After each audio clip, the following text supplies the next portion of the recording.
Mengapa ada kalanya harapan dalam hati orang tidak menjadi kenyataan? Padahal yang ia harapkan adalah hal yang wajar-wajar saja. Ken Blanchard, pakar manajemen yang sangat terkenal itu berkata bahwa akar dari masalah tersebut adalah kurangnya komitmen dalam diri orang tadi. Lalu bagaimana cara untuk membangun komitmen? Dengan melihat 3 unsur dari suatu komitmen, kita akan memahami langkah-langkah yang diperlukan guna membangunnya. Sehingga dalam komitmen tersebut kita dapat mengubah harapan menjadi kenyataan. Halo Bapak Ibu Saudara sekalian, selamat datang di ibadah Gereja Kristen Perjanjian Baru Fajar Pengharapan. Kami sangat senang atas kehadiran Anda di ibadah ini.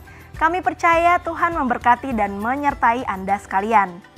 Di akhir bulan Maret ini, ibadah kita masih membahas tema Press On atau Maju Terus. Dan di minggu ini, kita membahas topik Hiduplah dalam Komitmen. Melaluinya kita belajar tentang langkah-langkah untuk membangun komitmen sehingga kita dapat mengubah harapan menjadi kenyataan. Informasi dan pengumuman penting lainnya dapat Anda lihat di bagian akhir menjelang ibadah ini. Selamat beribadah.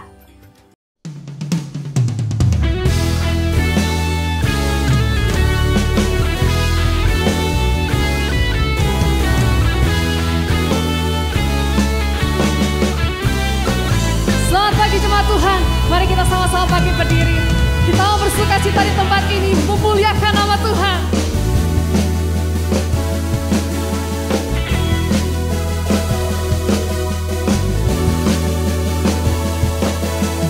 Mari kita semua umat pilihan Allah, dengarlah panggilannya untuk menggenapi firman-Nya. Sekaranglah waktunya untuk berdiri bagi bangsa ini. Mari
Terima kasih Tuhan buat penyertaan-Mu di setiap hidup kami.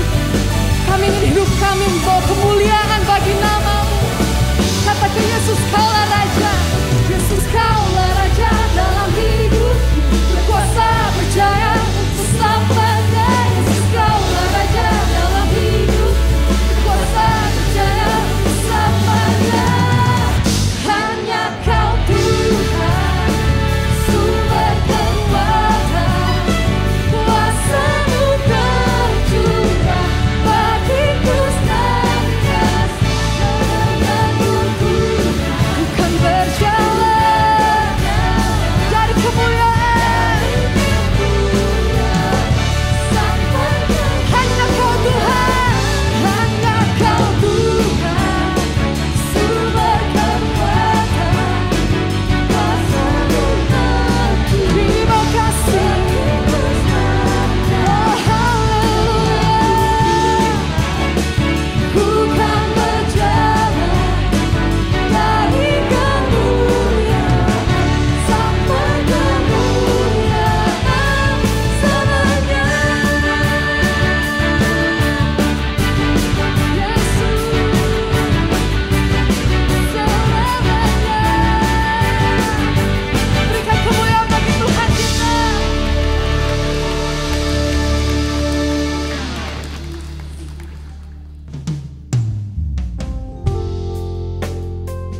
Kami datang di tempat ini Tuhan, hanya untuk memuliakan nama-Mu, untuk menyembah Engkau. Kami mau hari ini kami penuh dengan hadirat-Mu di tempat ini, Yesus. Sama-sama siapkan hati kita.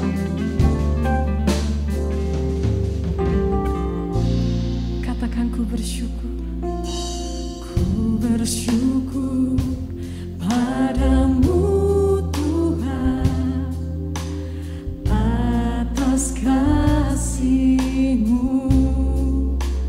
dan bermasmur bagi nama-Mu yang kudus.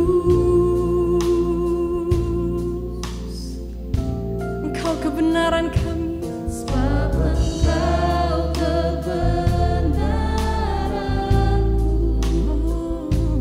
Padamu ku percaya, betapa mulianya Tuhanku. Ku rindu menyatakan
kemuliaan hanya bagi nama Yesus Kristus.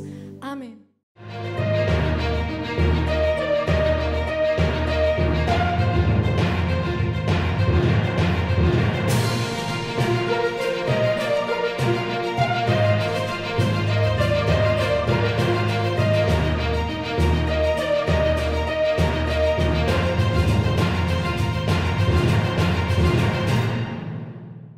Mengapa ada kalanya harapan dalam hati orang tidak menjadi kenyataan?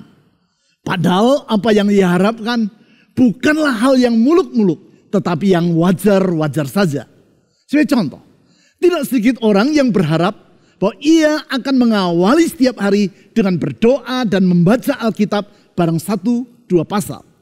Suatu harapan yang sepatutnya dan yang tidak berkelebihan.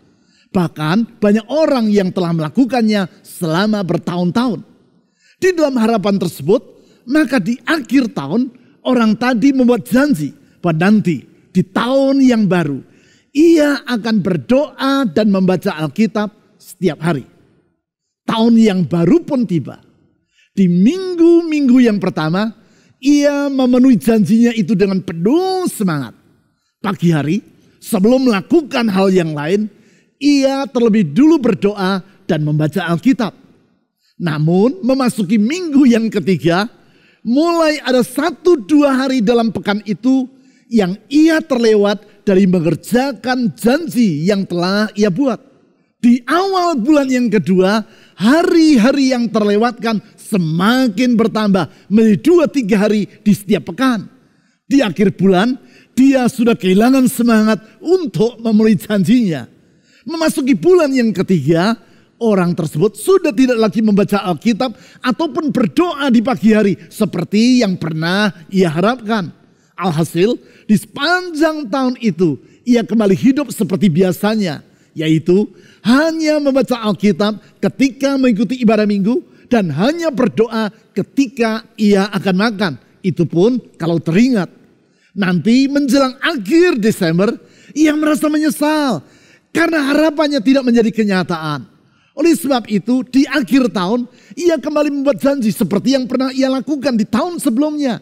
Yaitu di tahun yang baru nanti ia akan mengawali setiap hari dengan berdoa dan membaca Alkitab. Selanjutnya apa yang terjadi? Seperti yang sudah saudara duga, apa yang ia lakukan di tahun sebelumnya terulang lagi. Hanya di bulan pertama saja ia memenuhi janjinya.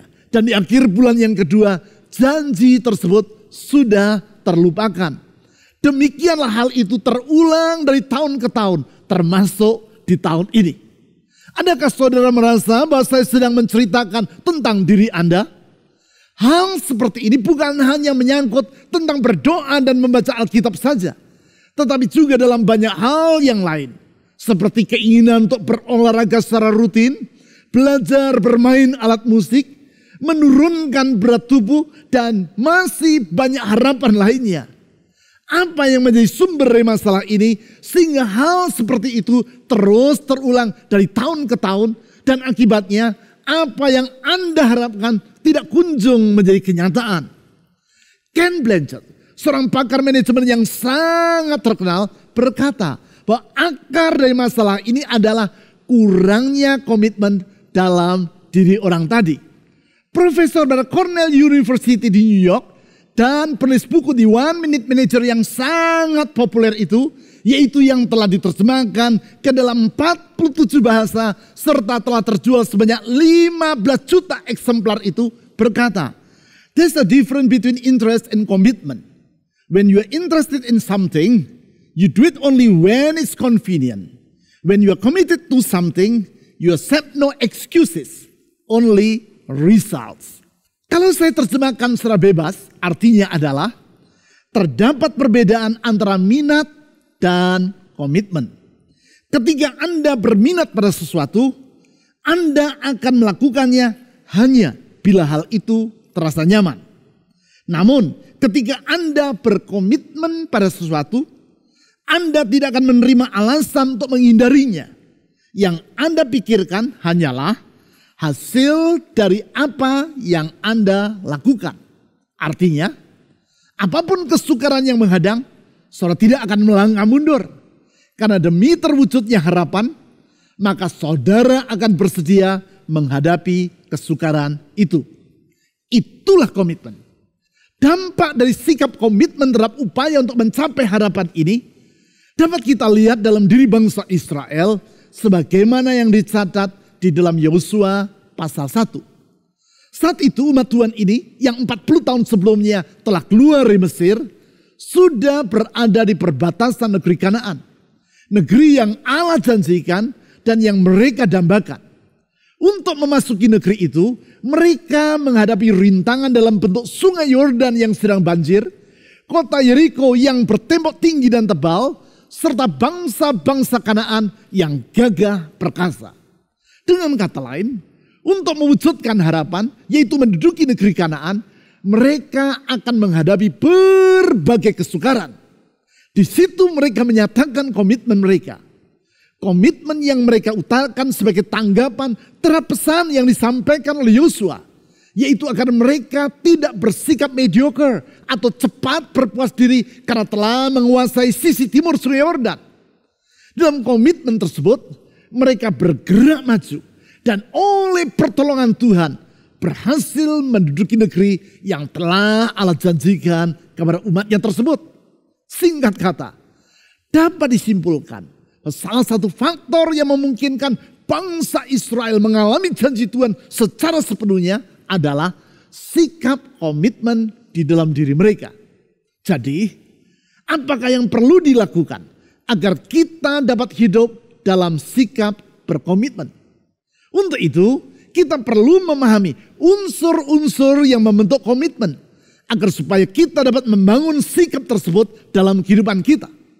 Sikap yang mengakibatkan kita akan mampu menghadapi kesukaran di masa pandemi ini tanpa berputus asa dan terus bergerak maju sampai kita meraih janji Allah bagi masa depan kita. Dengan tujuan tersebut, saya mengajak saudara untuk membaca tanggapan umat Israel kepada Yosua seperti yang telah saya sebutkan tadi, yaitu sebagaimana yang dicatat dalam Yosua pasal 1 ayat 16 sampai 18. Yosua pasal 1 ayat 16 sampai 18. Lalu mereka menjawab Yosua, katanya, segala yang kau perintahkan kepada kami akan kami lakukan, dan kemanapun kau suruh kami akan pergi. Sama seperti kami mendengarkan perintah Musa, demikianlah kami akan mendengarkan perintahmu. Hanya Tuhan Allahmu kiranya menyertai engkau seperti ia menyertai Musa. Setiap orang yang menentang perintahmu dan tidak mendengarkan perkataanmu, apapun yang kau perintahkan kepadanya, dia akan dihukum mati. Hanya kuatkan dan teguhkanlah hatimu. Sebagaimana yang telah saya utarakan tadi, ketika umat Tuhan mengucapkan kalimat-kalimat yang baru saja kita baca ini, saat itu mereka sedang berada di perbatasan negeri Kanaan. Di hadapan mereka terbentang negeri yang telah Allah janjikan, yaitu yang akan menjadi milik mereka. Janji yang hanya akan menjadi kenyataan bila umat Tuhan bersedia untuk terus bergerak maju, berjuang, dan menaklukkan berbagai kesukaran yang menghadang mereka. Untuk itu dalam Yosua pasal pertama disebutkan 4 langkah yang perlu dilakukan oleh umat Tuhan. 3 dari keempat langkah tersebut telah kita bahas secara berturut-turut di sepanjang 3 minggu yang lewat. Langkah yang pertama adalah tinggalkan masa lalu. Hal ini ditulis di dalam Yosua pasal 1 ayat 1 sampai 5. Langkah yang kedua yaitu bersikaplah tabah. Hal ini ditulis dalam Yosua pasal 1 ayat 6 sampai 9. Selanjutnya, langkah yang ketiga yaitu tinggalkan kemapanan. Langkah ini dicatat dalam Yosua pasal 1 ayat 10 sampai 15. Sekarang berdasarkan Yosua pasal 1 ayat 16 sampai 18 yang telah kita baca tadi, dapat disimpulkan bahwa langkah yang keempat adalah hiduplah dalam komitmen. Artinya hidup kita harus diwarnai dengan sikap berkomitmen. Sehingga sama seperti yang telah dialami oleh umat Israel pada masa itu. Demikian pula harapan kita akan masa depan yang indah seperti yang Tuhan janjikan akan sungguh-sungguh kita alami. Masa depan baik dalam kehidupan rumah tangga, kesehatan, usaha, karir, kehidupan rohani, dan berbagai aspek kehidupan lainnya. Komitmen yang dalam Yosua pasal 1 ayat 16-18 dijelaskan sebagai suatu sikap yang mengandung 3 unsur. Yaitu unsur yang pertama, percaya atau trust. Saya ulang, unsur yang pertama, percaya atau trust. Kita hanya akan dapat hidup dalam komitmen kalau kita mempercayai pihak atau tujuan yang kepadanya kita berkomitmen. Saudara tidak akan membuat komitmen untuk berolahraga setiap hari, kecuali kalau saudara percaya bahwa olahraga akan membawa manfaat bagi diri Anda. Saudara tidak akan membuat komitmen untuk bekerja di sebuah perusahaan, yaitu dengan memberikan waktu, tenaga, dan pikiran saudara bagi perusahaan tersebut. Kecuali saudara percaya bahwa di akhir bulan perusahaan tersebut akan membayar gaji saudara seperti yang dijanjikan.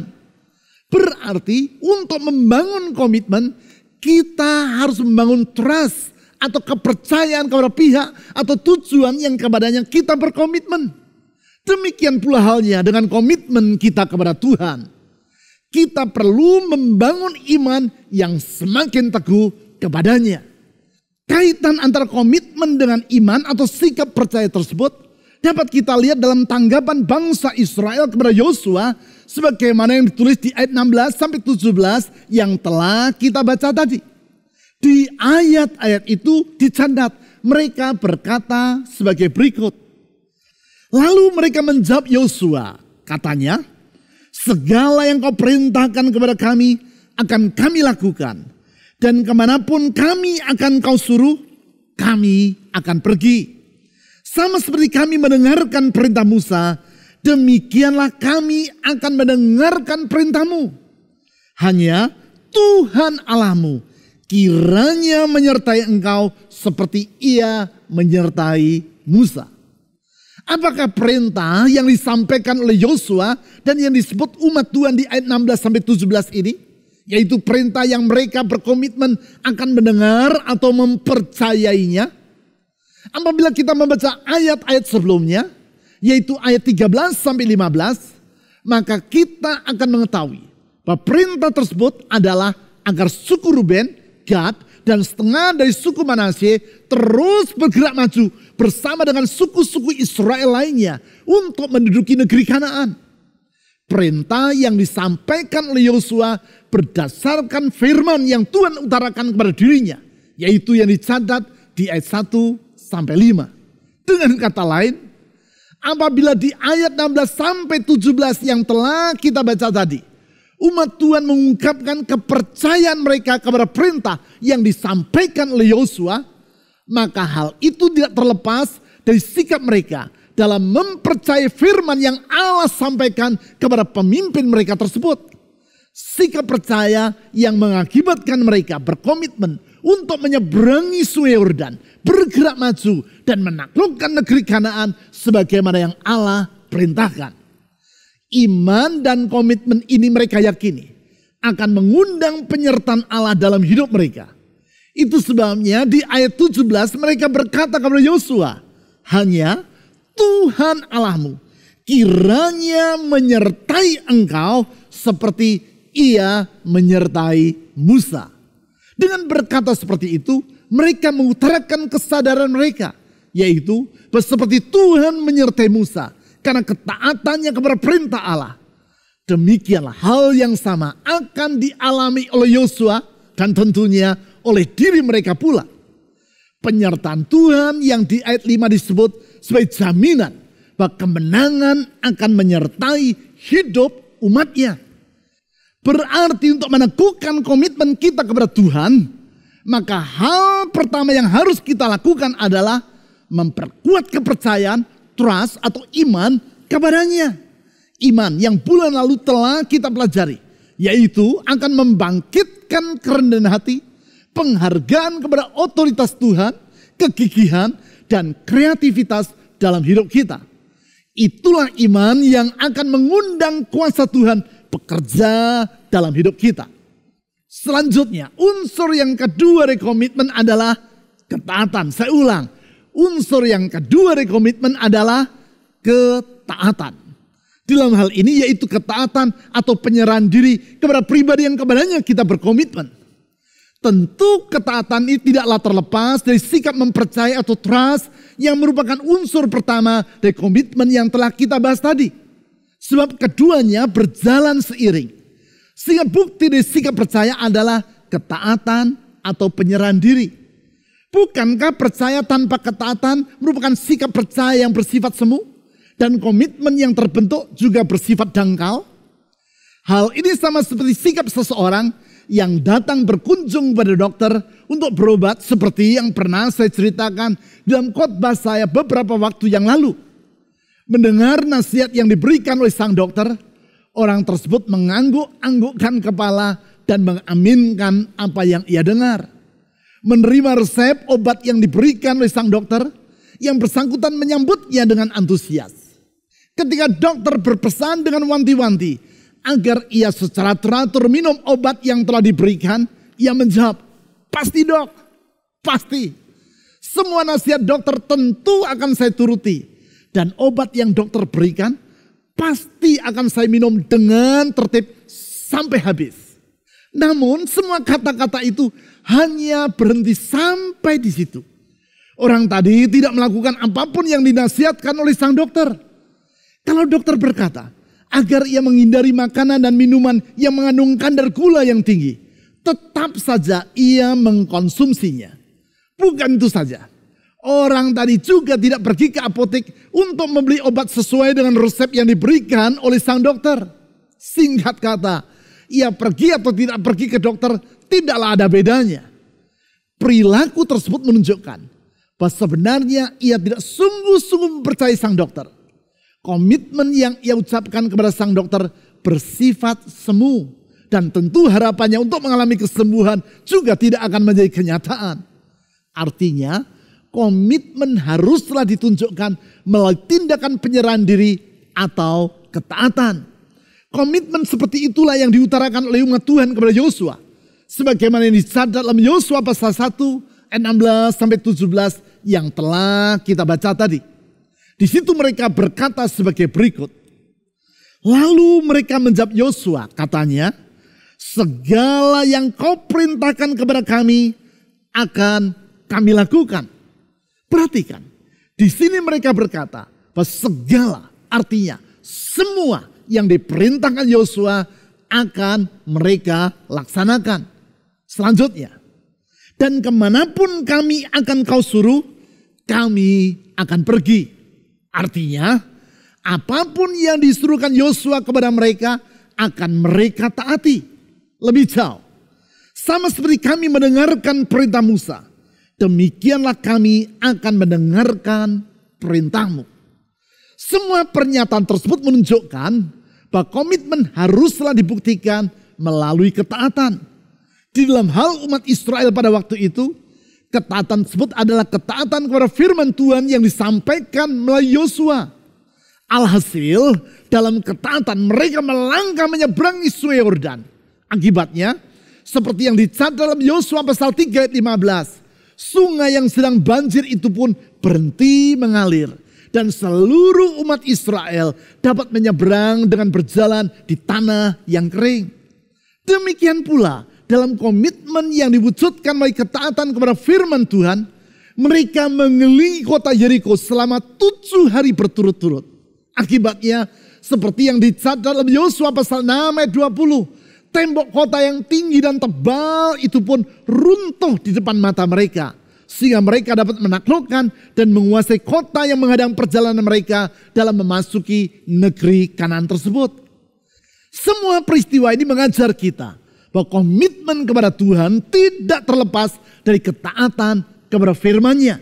Oleh karena itu, langkah kedua untuk meneguhkan komitmen adalah dengan menaati perintah-perintahnya. Ketaatan yang akan membuahkan penyertaan Tuhan dalam hidup kita. Dalam penyertaannya tersebut, Ia akan menolong kita untuk meraih janji yang Ia berikan bagi masa depan kita. Sekarang, unsur yang ketiga dari komitmen adalah kesetiaan. Saya ulang, unsur yang ketiga dari komitmen adalah kesetiaan. Sebagai contoh dari kesetiaan yang membentuk komitmen tersebut adalah kesetiaan terhadap janji yang kita ucapkan. Termasuk di dalamnya janji pernikahan, janji dalam bisnis, dan berbagai janji lainnya. Contoh yang lain, yaitu kesetiaan kepada tujuan. Kesetiaan ini mengakibatkan kita tidak mudah menyerah ketika rintangan menghadang upaya kita guna mencapai harapan atau tujuan tersebut. Contoh yang lain lagi, kesetiaan kepada Tuhan. Kesetiaan ini mengakibatkan kita menghormati apa yang Ia firmankan. Semua kesetiaan tersebut menjelaskan makna dari komitmen. Kesetiaan kepada Tuhan inilah yang diutarakan secara tidak langsung oleh umat Israel kepada Yosua dalam Yosua pasal 1 ayat 18. Di situ umat Tuhan menyatakan kesetiaan mereka kepada Yosua yang sebenarnya merupakan ungkapan dari kesetiaan mereka kepada Tuhan, yaitu dengan berkata sebagai berikut. Yosua pasal 1 ayat 18. Setiap orang yang menentang perintahmu dan tidak mendengarkan perkataanmu, apapun yang kau perintahkan kepadanya, dia akan dihukum mati. Hanya kuatkan dan teguhkanlah hatimu. Perlu kita pahami bahwa kalimat-kalimat yang diucapkan oleh umat Tuhan ini berkaitan dengan janji yang telah disampaikan suku Ruben dan Gad kepada Musa, yaitu mereka akan terus melangkah maju, menyeberangi sungai Yordan dan bergerak bersama suku-suku Israel yang lain dalam berjuang untuk menduduki negeri Kanaan.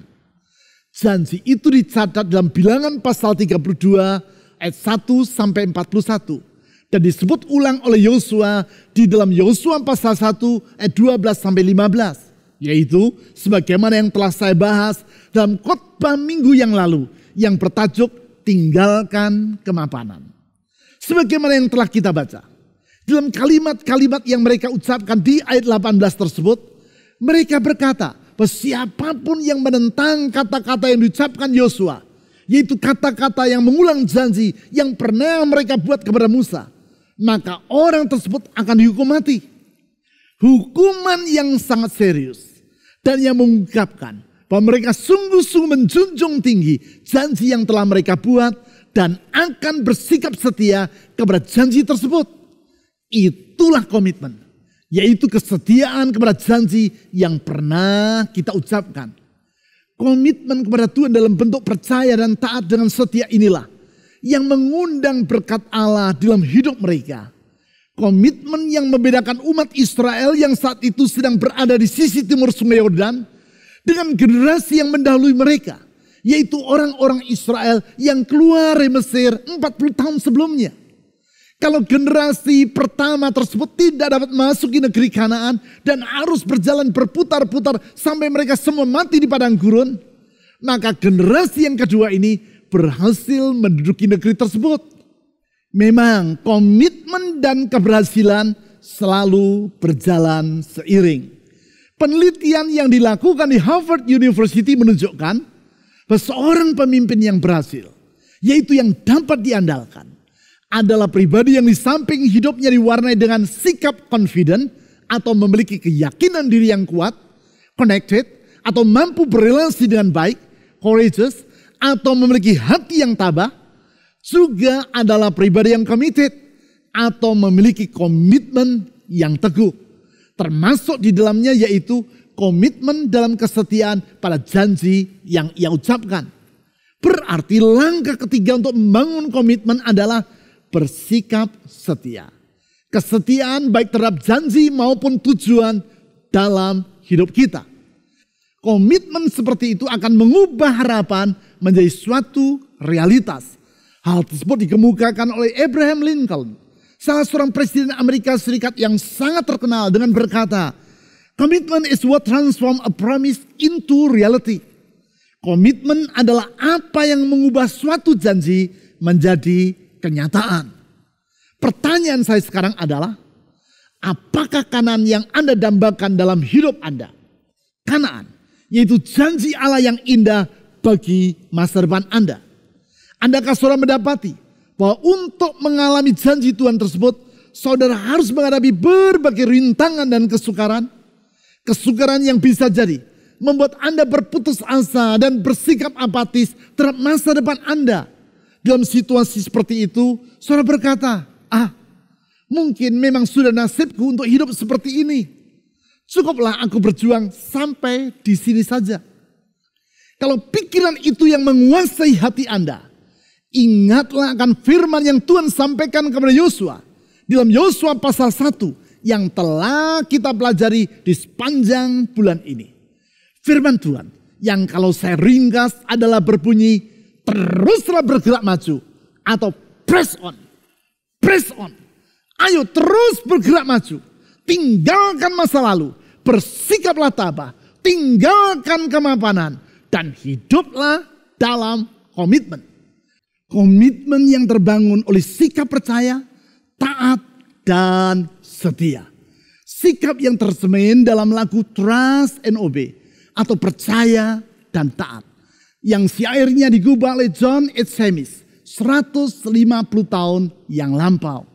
Lagu yang digubah oleh pengusaha yang kemudian menjadi seorang rohaniwan gereja Presbyterian dan pengajar di Bible Institute of Los Angeles atau sekarang bernama Biola University di California itu sampai hari ini masih tetap dinyanyikan orang di berbagai ibadah di gereja.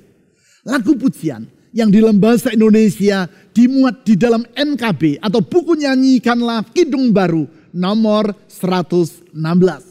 Lagu yang dalam bahasa Inggris adalah sebagai berikut. When we walk with the Lord in the light of His word, what a glory He sheds on our way.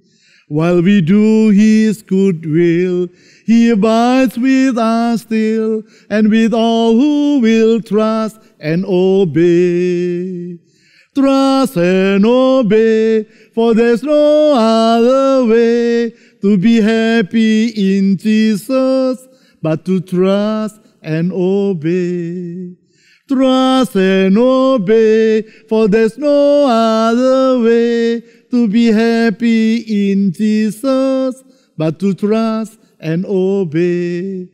To be happy in Jesus, but to trust and obey. Untuk berbahagia dalam Yesus, tidak ada jalan yang lain kecuali dengan percaya dan taat. Taat melalui berjalan dalam terang firman-Nya secara setia. Itulah komitmen. Bukankah komitmen seperti itu pula yang telah Yesus contohkan bagi kita? Dalam ketaatan kepada maksud Allah Bapa, dalam mengutus dirinya untuk hadir di dunia. Dengan setia, ia telah berkorban sampai mati di kayu salib. Dalam ketaatan tersebut, ditanggungnya dosa-dosa kita di Golgota. Komitmennya di kayu salib yang menghapus masa lalu kita yang kelam oleh karena dosa. Dan yang membuka lembaran yang baru dan indah bagi masa depan kita. Mari, dengan berpegang pada anugerahnya, janganlah menyerah kalah kepada kesukaran. Jangan menyerah kalah kepada rintangan. Press on. Teruslah bergerak maju. Tuhan belum selesai bekerja di dalam hidup Anda. Press on. Teruslah bergerak maju. Ada masa depan yang Tuhan sediakan bagi saudara. Press on. Tuhan Yesus setia dan Ia dapat diandalkan. Oleh pertolongannya kita akan dimampukan untuk meraih hari esok yang indah seperti yang Ia rencanakan dan kita dambakan. Mari kita berdoa.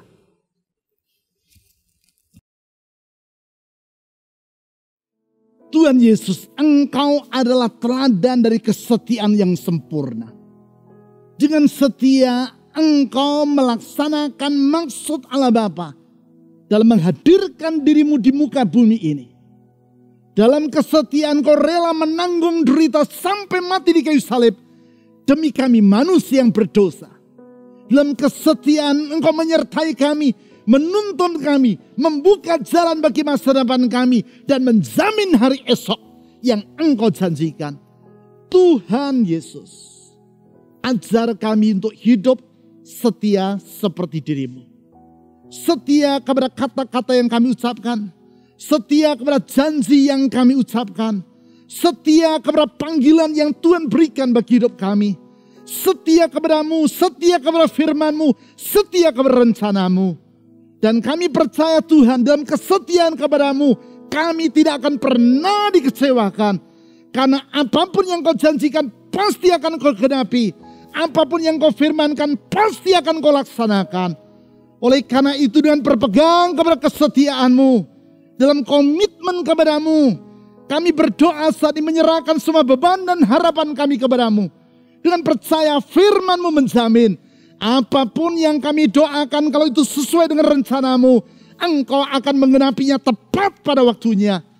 Tuhan Yesus, ulurkan tangan-Mu yang setia, yang penuh dengan kuasa dan kasih itu, menjamah mereka yang letih lesu dan berbeban berat, yang dalam keadaan tanpa pengharapan, membangkitkan harapan yang baru, menyanggupkan kami untuk press on, terus bergerak maju bersama dengan Tuhan dalam tuntunan Roh-Mu untuk meraih hari esok yang indah seperti yang Tuhan janjikan. Ulurkan tangan-Mu yang menyembuhkan dan memulihkan itu, membuka jalan di saat tiada jalan, dan menyediakan hari esok bagi kami. Tuhan Yesus, di dalam Engkau ada pengharapan. Tuhan Yesus, di dalam Engkau ada pengharapan yang tidak mengecewakan. Oleh karena itu, di dalam nama di atas segala nama, nama Yesus Kristus, Tuhan dan Juru Selamat yang hidup, kami mengangkat doa. Amin.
Kasih Yesus Kristus yang begitu besar dan komitmennya terhadap ketaatan kepada Allah Bapa membuat Dia rela mengorbankan dirinya, menanggung dosa-dosa kita hingga mati di kayu salib. Mari kita mengingat dan merayakan pengorbanan dan kebangkitannya melalui dua ibadah perayaan, yaitu ibadah Jumat Agung yang disertai dengan perjamuan kudus yang akan diselenggarakan secara online pada hari Jumat 15 April 2022 dan dapat diikuti di sepanjang hari mulai pukul 6 pagi waktu Indonesia bagian Timur. Dan juga ibadah Minggu Paskah yang akan dilaksanakan secara online dan onsite. Ibadah secara online dapat diikuti mulai pukul 6 pagi waktu Indonesia bagian Timur. Sedangkan ibadah secara onsite akan dilaksanakan secara terpusat di satelit Pasir Koja pada hari Minggu 17 April 2022 pukul 7, 9, dan 11 waktu Indonesia bagian Barat. Tuhan tidak menjanjikan kehidupan kita tanpa pergumulan dan kesukaran. Namun, Dia berjanji untuk menolong kita mengatasi setiap permasalahan dengan kuasa-Nya yang ajaib.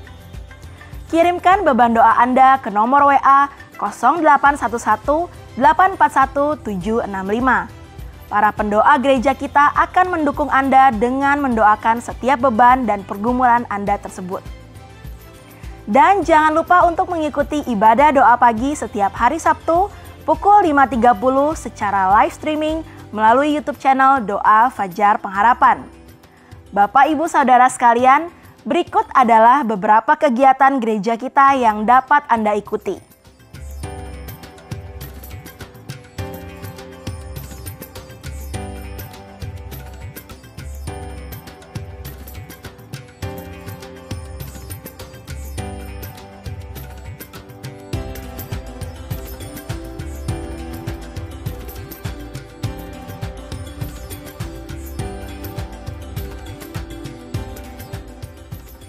Tiba saatnya kita ungkapkan kasih dan syukur kita kepadanya dengan memberikan persembahan dan persepuluhan kita yang terbaik kepada Tuhan. Anda dapat memberikan persembahan dan persepuluhan Anda melalui 3 cara. Pertama, dengan memasukkannya langsung ke dalam kotak persembahan. Kedua, dengan mengirimkannya ke nomor rekening yang tertera di layar. Dan yang terakhir, dengan cara men-scan QR Code dengan menggunakan aplikasi dompet digital. Ibadah online GKPB Fajar Pengharapan dapat Anda ikuti setiap saat mulai hari Sabtu pukul 5 sore melalui YouTube, website, dan aplikasi yang tertera di layar. Berbagai informasi penting lainnya dari gereja kita dapat Anda ikuti melalui website www.fajarpengharapan.net atau melalui aplikasi GKPB Fajar Pengharapan serta Instagram GKPB Fajar Pengharapan. Bapak, Ibu, Saudara sekalian, tetap patuhi protokol kesehatan, sehat selalu, dan sampai jumpa minggu depan.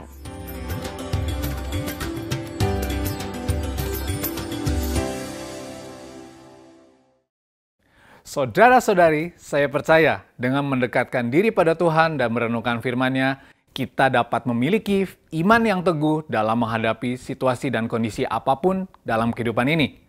Saat ini kita akan mengakhiri ibadah, mari kita berdoa.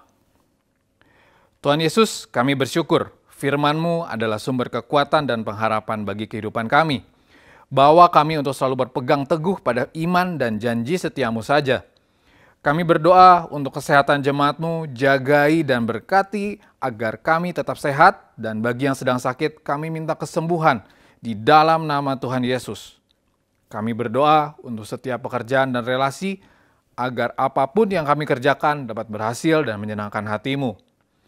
Tak lupa kami berdoa untuk persembahan yang akan dan sudah diberikan, biarlah ini semua dapat dipakai bagi kemuliaan nama-Mu. Di dalam nama Tuhan Yesus kami berdoa. Amin.